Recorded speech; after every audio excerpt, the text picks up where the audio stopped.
So hello friends, today we are going to discuss about how to find an LC in an ND tree.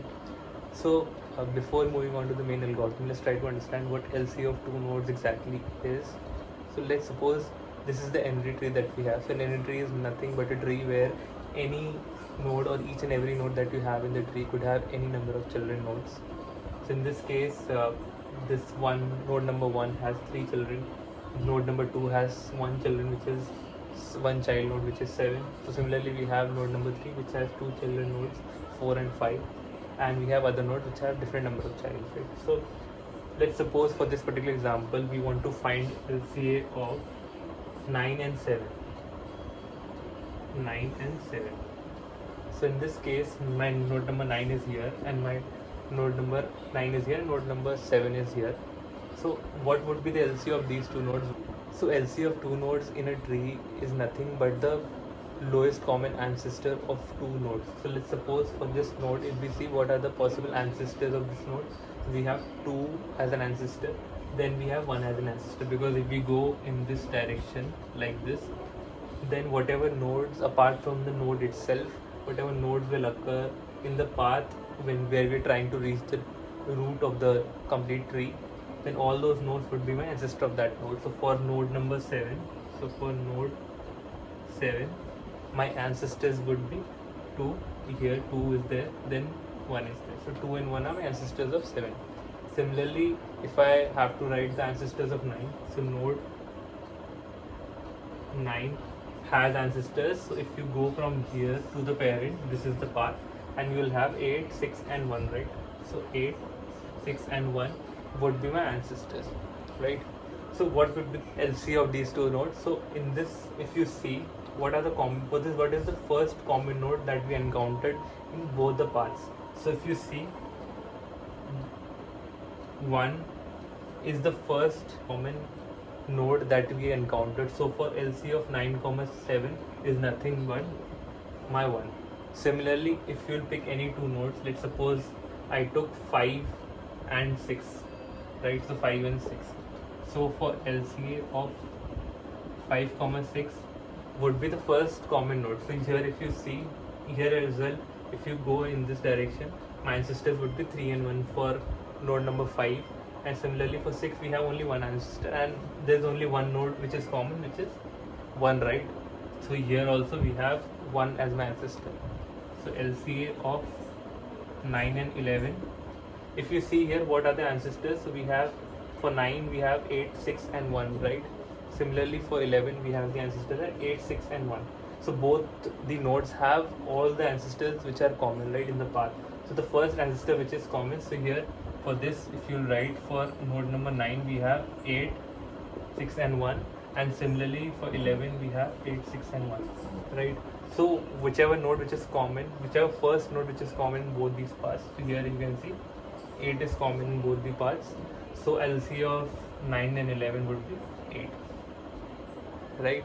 So this is what we call as the lowest common ancestor of two nodes in an n-ary tree. So n-ary tree, why? Because we are not specified like how many maximum possible children a particular node in a tree could possibly have. So like in the case of a binary tree, we have at maximum 2 child nodes for each and every node that you would have, right? So similar to this, you don't have any constraint as to how many number of children any node in the tree could possibly have.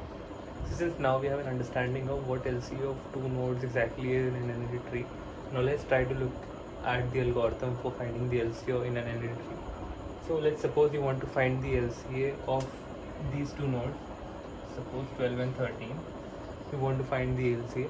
So what we would be doing is we would be counting for each particular node in this tree. We would actually be keeping a counter which would actually tell me as to out of these two particular nodes how many nodes are part of this particular subtree. Let's suppose for this particular node, since there is, so if I consider this particular subtree which is containing only this node, only one of these two nodes is a part of this complete subtree, right?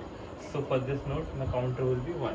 For 12 my counter will be 1. Similarly for 13 my counter will be 1, right? Apart from this, for all the other leaf node it would be 0, right? Because there is no tree encountered there. So for all the other leaf node it will be 0.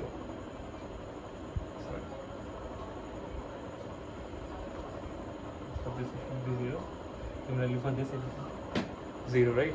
This would actually be my base case, like whenever I reach a leaf node and if that is equal to one of these two nodes for which I want to find the LCA, I would just return 1 in the case if it is equal to one of those two nodes, otherwise I'll return 0, right? Now I need to calculate for node which is not my leaf node, right? For that, what I can simply do is I can just add the number of nodes for across all the children. I could just add that counter for all the children and just add 0 in the case if that node, the current node is actually equal to one of the two nodes for which I want to find the LCA, or otherwise I'll just add 0. For this particular node for 10, what I would do is I would add 1 plus 0, and this is not equal to one of the two nodes, one of the 12 and 13 nodes, right?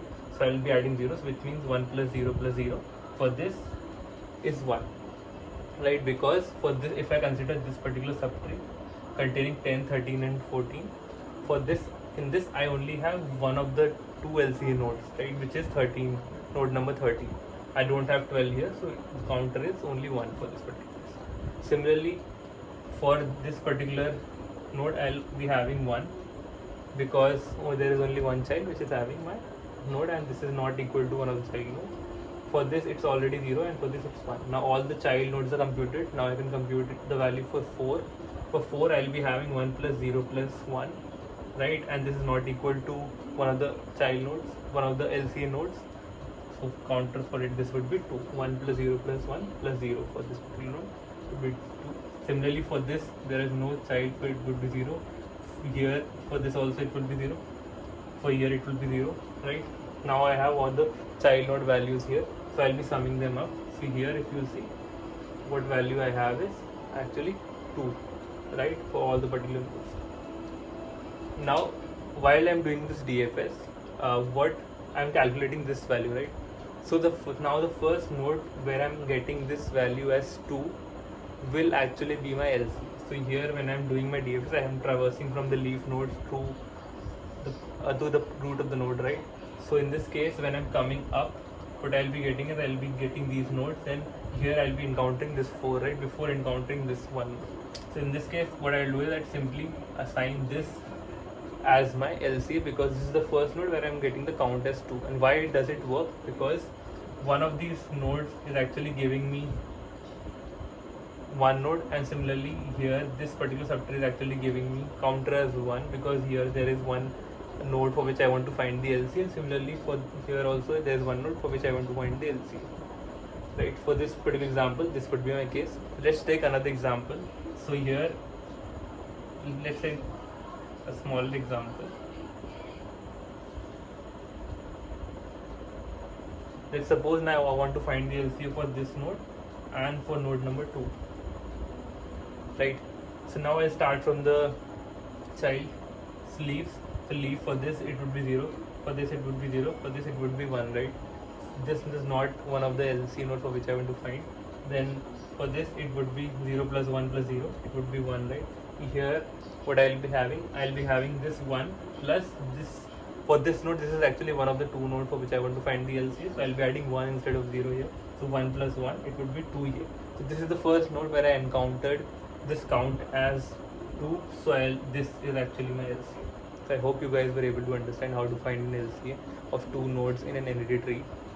So this is the algorithm where you can just keep track of how many nodes you actually encountered out of the two LCA nodes, and using that, the first node of which the value is actually equal to 2 would be my ancestors if you are running a normal DFS.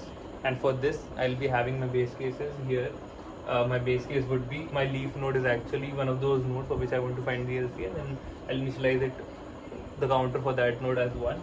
Otherwise, for all the other leaf nodes which are not actually my one of the two nodes for which I am going to find the LCA, then it would simply be 0. These would be my base cases, and when I'm just coming up to one of the non-leaf nodes, I'll be just summing the value of all the nodes along with the counter, depending on whether that particular node is actually one of the two nodes that are given or it is just a normal node.